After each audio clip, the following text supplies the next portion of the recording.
Johan, est-ce que tu peux te présenter? Oui, je suis Johan, donc cofondateur de la société Worker, que du coup j'ai cofondé avec mon associé en 2015. Moi, mon parcours, il est un peu atypique, dans le sens où j'ai commencé en tant que mécanicien aéronautique, en faisant un diplôme de bac pro. J'ai même fait un BEP électronique. J'ai fait un BTS aéronautique pour faire après, du coup, dans mon parcours, et j'y reviendrai, mais une école de commerce, un master à l'ESSEC Business School. Voilà. Alors Johan, peut-être en revenant sur ton parcours, est-ce que tu peux nous dire comment t'es venue cette idée qui t'a amené à créer Upworker? Oui, c'est une bonne question. C'est vrai que c'est un parcours qui nous a amené en fait à cette idée, in fine, pour la société Upworker. En fait, de base, donc moi j'ai commencé, suite à mes études, à travailler dans des hangars de maintenance aéronautique, hein, qui fait de la réparation d'avions. Et ensuite j'ai évolué et j'ai été en fait par la suite dans la navigabilité d'avions, donc pour le suivi de dossiers, de chantiers d'avions et autres. Et ensuite consultant en transition d'avion, donc en tout ce qui est achat, vente, location d'avions. Et pour faire assez simple, je travaillais pour le compte d'un cabinet de consulting et pour lequel en fait on avait des clients, c'était des banques ou des fonds d'investissement qui achètent des avions et qui les mettent en location dans les compagnies aériennes, parce que les compagnies aériennes n'ont pas les moyens d'avoir l'ensemble de leurs avions en pleine propriété, et donc ont en fait des avions en location, en leasing. Et mon objectif était en fait à ce moment-là en fait d'aider ces entreprises-là à louer des avions, à vendre leurs avions ou acheter des avions. Et c'est grâce à cette expérience-là, qui était en fait une expérience dans laquelle je voyageais énormément. On partait, c'est des missions à l'étranger sur lesquelles il y a une transition d'avion qui pouvait être à l'autre bout du monde. Et ça dure 2-3 mois, ça pouvait monter à 6 mois, hein, des chantiers assez gros. Ça m'a permis de faire un constat, mais un constat sur le terrain, qui était un constat pas francophone, mais qui était un constat vraiment à l'échelle mondiale, dans lequel en fait où j'ai commencé à sentir qu'on avait une problématique qui était de réussir à recruter et à trouver en fait de la main-d'œuvre, des mécaniciens, des électroniciens, des électriciens, des gens en fait qui mettent la main dans le cambouis, comme on dit, et que ça allait être en fait la difficulté du recrutement de demain. Que ça allait être eux en fait la manne rare, que ça allait être eux en fait les personnes qui allaient être très difficiles à trouver. Et c'est à ce moment-là où on s'est quand même posé la question avec mon associé, où je suis allé Romain, où je suis allé lui en discuter. On travaillait ensemble avec Romain, tes collègues de travail, et ça depuis 2010, ça remonte. Et un jour, je lui ai dit, écoute, j'ai l'impression qu'on a une faille dans le marché, il y a un problème, c'est qu'il y a des gros problèmes de recrutement sur ces mécaniciens, sur ces gens qui sont qualifiés avec des qualifications très spécifiques, et les entreprises ont du mal à les recruter. Il faudrait qu'on arrive à trouver un moyen pour pouvoir en fait justement aider les entreprises à répondre à ce besoin-là. Et c'est là où Upworker est né. On s'est dit, ok, on va créer une place de marché. Alors je remets dans le contexte, c'était en 2015. 2015, l'époque, la place de marché, les plateformes de mise en relation, c'était avec des algorithmes, c'était le grand boom, hein, c'était la grande nouveauté, c'était la grande innovation du moment. Et on s'est dit, ok, on va appliquer la même chose, mais pour faire du recrutement dans le secteur de l'aéronautique. Alors Johan, merci pour cette réponse sur l'idéation. Qu'est-ce qui finalement vous a décidé, toi et ton associé, à entreprendre et à créer la structure Upworker? Écoute, ça s'est passé sur un canapé, déjà pour commencer. C'est-à-dire qu'un jour, avec mon associé à un apéro, je l'ai invité à l'apéro chez moi, et sur un canapé, je lui ai dit, écoute Romain, qu'est-ce que tu penses d'entreprendre? Qu'est-ce que tu penses de quitter notre job? On était dans un CDI, dans une belle entreprise, hein, une super entreprise qui s'appelle Régiolise, et ça se passait très bien. Mais à ce moment-là, moi personnellement, j'avais déjà en fait cette envie d'entreprendre depuis très longtemps. Ça vient un peu de ma famille, hein, où j'ai une famille en fait qui avait un restaurant, voilà, donc d'entrepreneur, voilà, donc c'est quelque chose que j'ai un peu dans le sang. Et j'en parle à Romain, et je dis Romain, voilà, je sais que c'est une décision qui peut être lourde de sens, mais qu'est-ce que tu penses de démissionner? Qu'est-ce que tu penses de partir de notre CDI pour justement créer cette entreprise sur cette base de l'idée dont je viens de parler, de cette faille marché que j'avais repérée. Et ni une ni deux, on s'est vraiment pas trop posé de questions au final. Et avec Romain, on s'est dit, on se lance. C'est le bon moment, c'est le bon timing. On n'avait pas d'enfant à ce moment-là. On était entre guillemets dans une tranche d'âge qui nous permettait de prendre ce risque-là.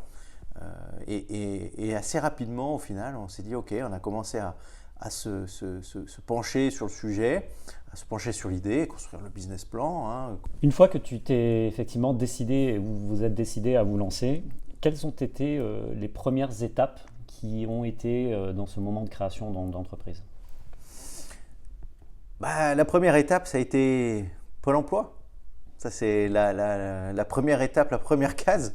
Parce que malgré tout, on est parti via une rupture conventionnelle avec notre ancien employeur. Ce qui nous a permis quand même de rebondir avec, malgré tout, du chômage. Grâce à cette rupture conventionnelle, ça a été notre premier financeur au final. Le premier financeur de Bourcard, ça a été Pôle emploi. Ça, il faut le souligner parce que, et on ne le dit pas assez souvent, je trouve, mais Pôle emploi, enfin maintenant on appelle ça France Travail, voilà. Je pense que c'est le premier financeur et de créateur d'entreprise. Et l'État, en fait, a quand même fait quelque chose de vraiment bien là-dessus. On a cette chance en France et il faut quand même le souligner. Donc, ça a été déjà la première étape. Une fois qu'on avait réussi à valider nos dossiers avec Romain et moi, du coup, de cette étape, du moins de Pôle emploi, on a créé une structure, chacun à part entière, de consulting, et on a été freelance pendant quelques temps, en même temps de créer cette entreprise de Bourcard. Bien sûr, c'était temporaire. Ce qui a permis bien sûr d'assurer, j'imagine, un revenu aussi pendant ce temps-là. De se nourrir, concrètement, de pouvoir manger, de se loger, tout en pouvant en fait travailler du coup sur le fond de la société de Bourcard. Donc on avait un peu un double emploi à ce moment-là. Et ça a été un moment vraiment intense en termes de charge de travail. Hein. C'est indéniable, il faut pendant cette phase-là avoir un double emploi et on mange des patates tous les jours clairement, et le soir on ne sort pas, mais on travaille quoi. C'est vraiment l'idée. Ensuite l'étape suivante a été très rapidement de se dire ok, à se poser la question, créer un business plan, voir en fait est-ce que notre idée était viable d'un point de vue économique. Est-ce que du coup à faire quelques petites études de marché aussi à droite à gauche pour essayer de capter quelques infos, et au final très très très rapidement on a confronté notre idée au marché. On s'est dit et grâce à notre entourage, quand même un entourage d'entrepreneurs, autant par Romain, sa famille également qui sont des entrepreneurs, que par la mienne, où on s'est dit, on a eu ce conseil là très rapidement de se dire allez, votre idée vous n'avez rien du tout, mais allez la confronter au marché. Donc, en partant avec rien du tout, au final, une idée, quelques slides, quelques chiffres, et on est parti face au marché. Et on s'est rendu compte que l'idée plaisait et que des clients étaient prêts à acheter déjà. Et déjà, juste sur cette base d'idées. On n'a pas eu cette crainte de dire on va nous piquer l'idée. On n'a jamais eu cette crainte-là, et je pense que ça a été une vraie force pour nous dans le top départ. Parce que, en fait, une idée, oui, elle est hyper importante, mais c'est pas parce qu'on va la donner à quelqu'un qu'il va forcément la copier. C'est un momentum de vie où on va pouvoir créer, et du coup, le risque est assez faible. Donc, quelque part, c'est que dans ces premières phases de développement, justement, avant d'aller véritablement sur la création du produit tel qu'il est aujourd'hui, vous aviez déjà commencé par sonder en fait, ce marché-là sur vos réseaux. J'imagine que vous aviez déjà… oui, tout à fait. Combien de temps ça a été très rapide. On a essayé de faire ça en moins d'un mois, avec beaucoup de rendez-vous, beaucoup de déplacements pour aller vraiment interroger les gens. Alors ça, c'est sûr que comme on avait un réseau déjà chacun, ça nous a permis quand même d'avoir des portes qui s'ouvrent. Et ça, c'est pris dans un top départ de projet, ça facilite forcément la chose. Et ça permet de gagner du temps. Et là, en fait, en règle générale, quand même, malgré tout, ce qu'on s'est rendu compte, c'est que le top départ, c'est on lance un chronomètre. Oui, on dit c'est une course d'endurance d'entreprendre, mais malgré tout, dans la création pure, on a quand même le chronomètre qui tourne, qui est Pôle emploi, le financement, qui est qu'on peut avoir 12 à 24 mois de financement et on ne peut pas aller au-delà. Donc, on a 12 à 24 mois, il faut être extrêmement rapide, efficace pour pouvoir justement se lancer sur la bonne voie. Quels ont été tes soutiens finalement dans cette première phase de développement jusqu'au MVP, Minimum Viable Product? Le premier soutien, c'est bien sûr sa famille. Ça, c'est essentiel. Sa famille, son entourage. Après, il faut faire attention et prendre du recul sur le fait que notre famille peut ne pas forcément nous soutenir ou croire dans l'idée. Voilà, mais malgré tout, d'avoir un soutien, de dire ok, c'est pas grave, mais vas-y, essaye. Et ça, c'est quand même hyper important. Le deuxième soutien, on va dire, qui a été vraiment, vraiment important ici également, ça a été, on s'est entouré de très rapidement de gens vraiment bienveillants qui ont été des entrepreneurs ou des gens qu'on a croisés un jour en cours de notre parcours professionnel. Ou je pense par exemple à des managers de transition qui avaient plus voilà, une carrière de plus de 30 ans, en fin de carrière, entre guillemets, qui nous ont pris un peu sous leur aile, qui nous ont conseillé gratuitement, ils nous ont créé des relations. Comme un rôle de mentor. Rôle de mentor, exactement. Et ça a été aussi un soutien énorme. Un soutien énorme, on leur doit beaucoup. Et on a très rapidement intégré aussi le Digital Village, qui est un incubateur de start-up, qui a été également un support hyper important avec des bureaux, et on était entouré de freelance. Ils hébergeaient aussi des freelances de la tech. Et automatiquement, ça nous a permis d'accéder assez rapidement à des freelances, on va dire, qualifiés, pour justement poser des questions sur la partie tech pour comprendre ça. Parce que c'est vrai que je n'avais pas parlé jusqu'à présent, mais Romain et moi-même à l'époque, on n'avait aucune compétence dans la tech, clairement. Et on avait tout à faire là-dessus. Et ça, c'était une vraie barrière à surmonter. Parce que quand on veut créer quelque chose de technologique, d'innovant, quand on ne sait pas coder concrètement, on a fait un peu comme tout le monde, je pense, au tout début, où on a cherché à faire des devis pour faire ça en extérieur. Ça coûtait 1 million d'euros, des factures, des devis. Voilà, on s'est dit, c'est impossible de payer ça. Grâce entre guillemets, à cet accompagnement-là, ça nous a permis d'éviter des erreurs. Et justement, on a fait un premier produit développé au final par nous-mêmes en sauce maison. On est monté en compétence au final sur un peu de dev pour faire quelque chose qui ressemblait à ce qu'on voulait. Vous étiez tous les deux déjà, enfin, vous étiez encore que tous les deux à ce moment-là jusqu'au premier produit. Vous aviez déjà recruté non, sur le premier produit, on n'était que tous les deux. Que tous les deux. Ouais. D'accord. Ouais. Ça a été beaucoup de montée en compétences perso. Chacun, on s'est renseigné, et on a essayé et de l'aide extérieure, pour nous guider en fait, qui nous ont guidés. Aujourd'hui, c'est vrai qu'on a cette barrière à l'entrée où on disait il te faut un CTO, il te faut quelqu'un qui sait coder. On s'est rendu compte déjà, nous à l'époque, et aujourd'hui c'est encore plus vrai, c'est plus nécessaire. C'est plus nécessaire.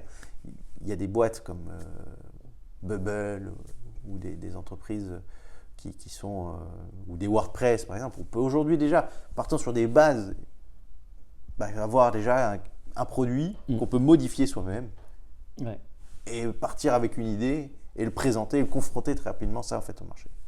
Donc toutes ces phases conseils en fait, nous a permis d'éviter de faire ces erreurs-là. Quelles ont été les premières ressources dont tu as eu besoin et finalement qui ont composé ton équipe Au top départ, c'est certain qu'on avait peu de finances. On avait des premiers clients, mais pas assez pour bien sûr embaucher. Donc on a en fait très rapidement fait ce qu'on appelle de la Love Money, qui nous a permis derrière de recruter nos premières personnes. On a fait une première levée en Love Money de 80K. Donc Love Money, peut-être il faut le traduire, c'est l'argent de famille, amis. Voilà, effectivement, c'était de notre entourage. Alors c'est de notre entourage proche, famille, premier client aussi, voilà. Ça nous a permis d'avoir ensuite à commencer à recruter concrètement des alternants et des stagiaires, comme on fait tous au tout début. On oublie un peu, je trouve, de souligner aussi ça, c'est que les stagiaires ont il faut aussi mettre en avant que c'est grâce à eux, au tout début, quand même, on arrive à lancer une structure et mettre la pierre à l'édifice quand même d'une société de type start-up. C'est Quelles souvent ont été grâce à eux. les spécialités du coup de ces premiers stagiaires alternants? Ça a été du business dev, des recruteurs, de côté RH, parce que du coup on propose du recrutement. Donc voilà, c'était pour faire de la chasse de tête. Ouais. Mais pas côté tech. Hein, pas côté tech. On a vraiment lancé le produit de cette manière-là et justement faire de l'épreuve que ça fonctionne. Une fois que ça a été fait, on est parti sur une deuxième étape où on s'est dit, OK, on est arrivé à la limite de la techno. On était arrivé à la limite de ce qu'on avait développé avec Romain, de notre plateforme bricolée à la mano. Et à ce moment-là, on s'est dit qu'il faut se professionnaliser. Donc, il est arrivé où on a fait une nouvelle levée de fonds, une levée de fonds de l'ordre à peu près de 400-500 000 euros, qui nous a permis, en fait, donc ça c'était la deuxième année de la société, ça nous a permis déjà nous, de commencer à nous payer. Parce qu'on est arrivé au bout de ces fameux 24 mois. Oui. Donc ça arrive à la deuxième étape où là il faut rentrer dans une phase où il faut lever quelque chose d'un peu plus conséquent. On a commencé à faire le tour d'horizon avec donc du coup nos stagiaires, à faire le tour d'horizon des moyens de financement qu'il y a sur le marché. Alors, oui, business angel, oui, les fonds d'investissement, il y a tout un tas de mécanismes. Et au final, on a pris parti de se dire, OK, on a besoin de développer un nouveau produit bien plus solide pour répondre aux besoins de nos clients. Il faut recruter du coup des développeurs, commencer à se monter une équipe tech. Ça coûte bien sûr cher. Faire de la R&D, ça coûte extrêmement cher. Et on s'est dit, OK, il faut faire du financement rapide. On avait cette deadline de 24 mois. Et c'est là où on a eu l'idée de se dire, on va aller chercher nos clients et les faire rentrer au capital. Et donc, on a fait rentrer au capital nos clients. Et la levée de fonds, on l'a fait avec nos premiers clients. Voilà. Stratégie à double risque. Méfiance là-dessus, parce que ça veut dire que vos clients ont accès à vos comptes. C'est exactement ce qui se passe chez vous. Mais nous, on n'avait rien à cacher. On s'est dit, à l'inverse, ça va être une force pour nous. Alors, est-ce qu'à présent, tu pourrais nous parler de la proposition de valeur actuelle de ton entreprise?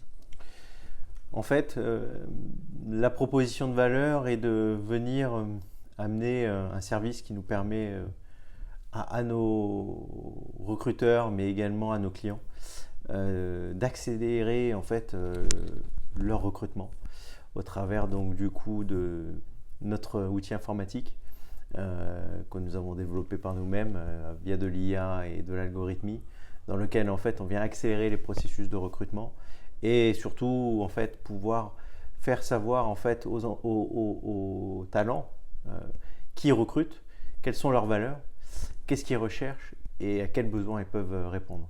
Et de l'autre côté également, on souhaite mettre en avant et chercher justement dans la pyramide de Maslow au niveau des candidats, quels besoins ils cherchent au travers en fait, de leur entreprise, en termes de valeurs également, et qu'est-ce qui est le plus important pour eux. Et on essaye de créer des matchs, de faire de ce qu'on appelle du matching entre du coup un candidat et un client, pour faire en sorte que du coup ces besoins, ces valeurs-là en fait correspondent et puissent permettre autant à l'entreprise qu'au candidat de s'épanouir professionnellement dans le temps. Donc si on comprend bien dans ta proposition de valeur, c'est que tu as aujourd'hui une expertise qui permet d'offrir un service à des entreprises permettant vraiment de mettre l'humain en avant grâce à la technologie. Est-ce que tu peux nous expliquer comment ça fonctionne véritablement ce service? En fait, chez Borker, nous pensons que la technologie est un accélérateur de l'humain, mais que l'humain reste le centre et le cœur du savoir-faire. C'est quelque part en fait un outil qui permet d'accélérer l'humain, qui permet en fait de le rendre plus efficace. Et en fait, concrètement, nous, notre service, il se déploie sous plusieurs formes. Soit on vend en fait notre solution IT concrètement aux recruteurs chez nos clients, ou on fait en fait ce qu'on appelle du RPO, Recruitment Process Outsourcing, dans lequel en fait on fait une analyse de l'entreprise, justement pour bien savoir qui ils sont, leurs besoins, leur savoir-faire.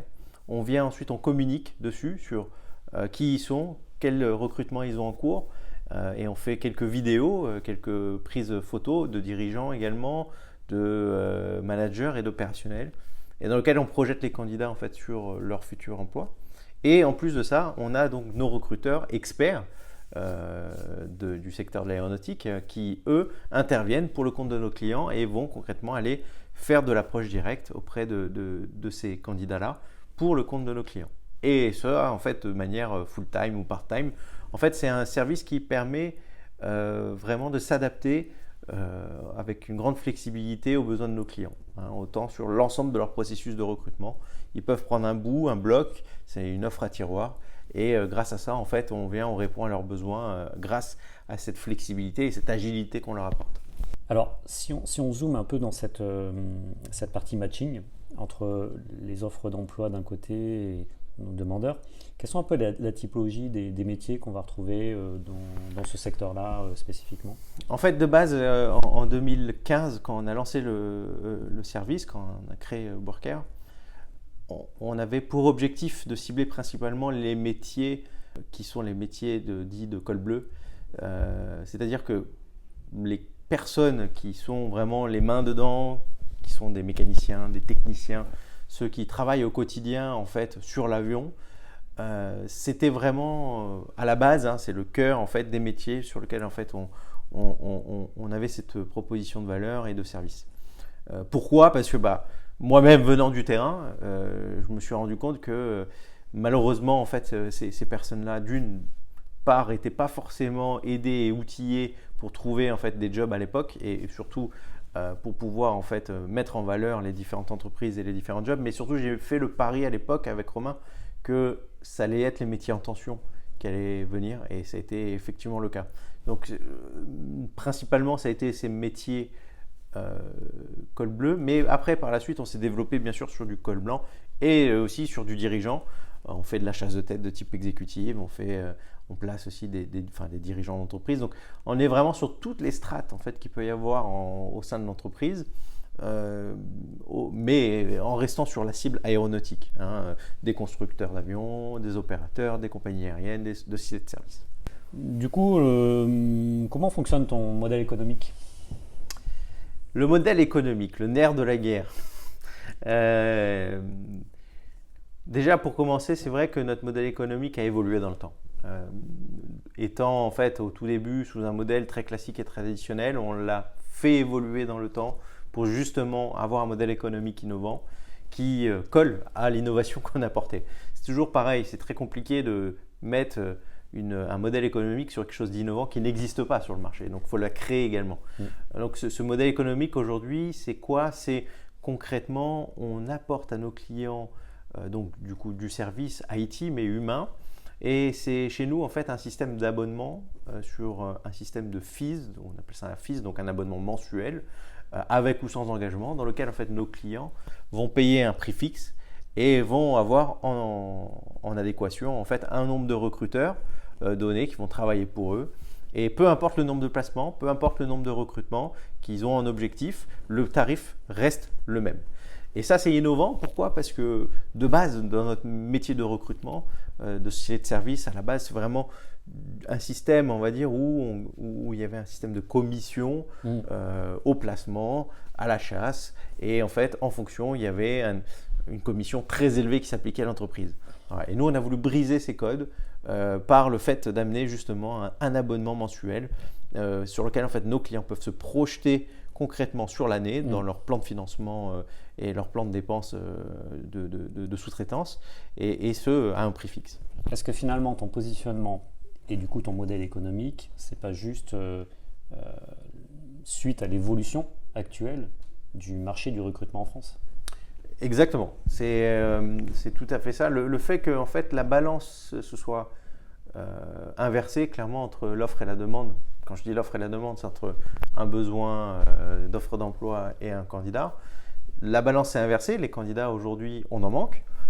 Et automatiquement, en fait, il a fallu s'adapter à ça. Et pour s'adapter à cette balance qui s'est inversée, notre modèle économique nous permet de travailler dans le temps avec nos clients, de justement bien savoir qui ils sont, de véhiculer le bon message en fait sur le marché, de qui ils sont, de qu'est-ce qu'ils peuvent apporter et de créer du vrai matching de candidats qui sont bien en adéquation avec les valeurs de l'entreprise et les valeurs du candidat. Alors, bon, comme tout type d'entreprise, il y a toujours des concurrents sur ces secteurs-là. Qu'est-ce qui fait ton unicité aujourd'hui? Le marché est effectivement concurrentiel. Il y a beaucoup de cabinets de recrutement aujourd'hui sur le marché, également des chasseurs de tête de manière un peu générale. La différence chez nous, l'unicité comme on dit, elle est reposée déjà sur, pour moi, le cœur, c'est mon équipe, le savoir-faire de nos recruteurs, qui est au cœur en fait vraiment de notre unicité, dans le sens où c'est des personnes qui sont issus du secteur de l'aéronautique, qui ont été opérationnels et dans lequel en fait nous on a formé au recrutement. Déjà pour commencer, ça c'est déjà extrêmement important. Pourquoi? Parce qu'on parle le même langage que nos candidats. On comprend ce qu'ils font, on comprend leur métier. Mais notre équipe se base sur 3 piliers majeurs. Premier pilier, c'est bien sûr du coup notre outil, notre IA, notre algorithme de matching, qui nous permet justement en fait d'avoir un algorithme de matching vraiment dédié au secteur sur plus de 500 métiers, 1300 compétences.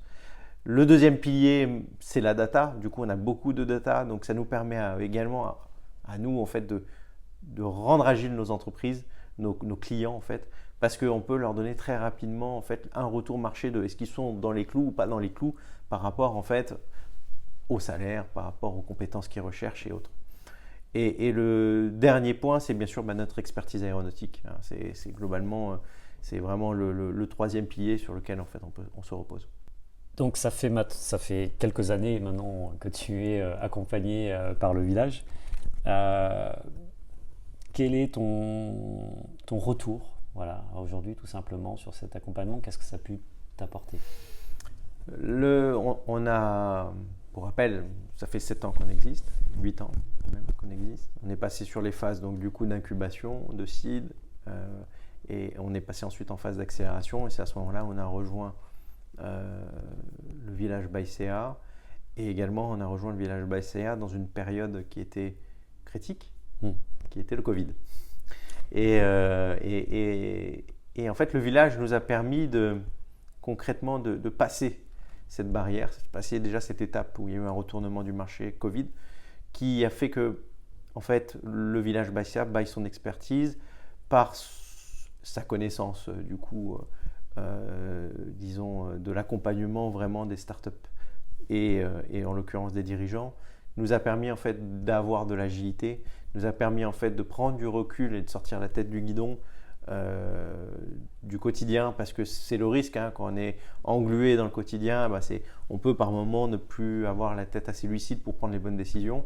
Et c'est vrai que l'accompagnement du village nous a permis concrètement de prendre ce recul-là, de prendre des bonnes décisions et de ne pas se louper, dans une phase qui était concrètement critique. La deuxième chose, c'est le village ByCA apporte une communauté sur laquelle il y a d'autres entrepreneurs, il y a de l'entraide.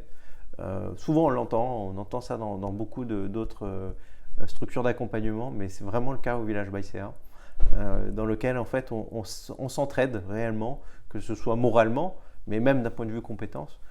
Par exemple, une société comme Dare & Drink qui est chez nous, nous actuellement on est en train de l'aider sur un de ses recrutements et de manière complètement gratuite. On lui amène en fait notre expertise. Et voilà, c'est ça le village ByCA, c'est ça la communauté d'entraide, et ça n'a pas de prix, comme on dit. Maintenant, je vais te demander un petit exercice qui est de te projeter dans l'avenir. Ouais. Sors la boule de cristal. Voilà, sors la boule de cristal. Alors, on sait que l'avenir pour une start-up n'est pas le même que pour des grands groupes. Le temps, effectivement, passe beaucoup plus vite. Ouais. Si on se donne, par exemple, un horizon de 2-3 ans, ouais. Où tu aimerais en être avec Worker dans 2-3 ans? Pour commencer, déjà, quelque chose d'assez terre-à-terre et simple, c'est d'atteindre le break-even. Break-even, c'est quoi? C'est le point mort, c'est le moment où une entreprise gagne de l'argent. Concrètement, en fait, une start-up de base perd de l'argent.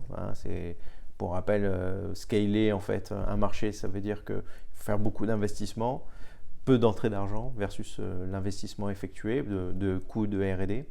Et ça peut prendre plusieurs années. Nous, c'est effectivement le cas, ça prend plusieurs années. On n'est pas loin, mais l'objectif dans ces 3 prochaines années, effectivement, c'est d'atteindre ce break-even-là.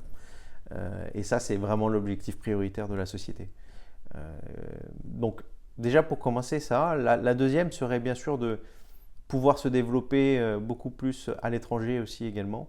Aujourd'hui, on est bien implanté en France, mais ma volonté et la volonté avec Romain est de se développer à l'étranger parce que l'avenir du marché du travail est quand même aussi dans l'échange entre un Français qui a travaillé à l'étranger et un étranger qui viendra travailler en France, parce qu'on manquera de cette expertise-là chez nous et notre expertise ici manquera peut-être ailleurs. Et en fait, il va forcément y avoir ce flux là qui va arriver, qui va s'accentuer à mon avis dans les prochaines années. Et à mon sens, c'est l'axe futur aussi de la société. Une dernière question plutôt liée finalement à ta qualité d'entrepreneur et d'humain qui associe vie privée et vie pro. Comment tu arrives à gérer le plus sereinement possible, j'allais dire, le stress lié à ton métier d'entrepreneur? C'est une bonne question. C'est vrai que c'est un sujet qu'on ne parle pas souvent, je trouve, et pas assez souvent. On voit toujours, on a l'image du start-upper, de l'entreprise, voilà, cool, pas de stress, la vie est belle, etc. Et c'est cool de créer sa société. C'est vrai, c'est cool, mais il y a aussi beaucoup de stress en contrepartie. Déjà, pour commencer, je pense que l'ensemble des entrepreneurs, du moins start-up, vont dire la même chose. On est tous unanimes, c'est que c'est l'ascenseur émotionnel, c'est des très hauts et des très bas. Des milieux, ça n'existe pas en start-up et surtout dans l'innovation, qui veut dire qu'il faut savoir gérer ses coups hauts et il faut aussi gérer ses coups bas. Et effectivement, le premier support, c'est son soutien à la maison, clairement. C'est sa compagne ou son compagnon qui est là au quotidien pour absorber aussi un petit peu et absorbe malgré tout en fait ses hauts et ses bas. Et ce stress au quotidien. Donc déjà, il faut commencer par remercier ces personnes-là, je pense, et les mettre en avant parce que sans eux, on ne serait pas là, je pense, et on ne durerait pas dans le temps. Parce qu'il faut quand même bien rappeler, c'est que créer une entreprise, c'est un marathon, quoi. C'est une course de fond. C'est pas une course de vitesse. On ne fait pas un sprint, quoi. C'est vraiment de l'endurance. Et pour tenir dans le temps, il faut tenir mentalement, il faut tenir d'un point de vue santé, il faut tenir d'un point de vue psychique et intellectuel. Et ça, en fait, voilà, l'équilibre en fait personnel et professionnel est hyper important. Au début, on se lance toujours pendant les 2 premières années à fond les ballons dedans. On passe tout notre temps, les week-ends, les soirées. C'est un classique. Mais après, le tout est d'arriver, quand on commence à trouver son marché, à commencer à faire rentrer de l'argent. Il faut commencer à trouver cet équilibre-là, selon moi, parce que sinon, on ne dure pas dans le temps.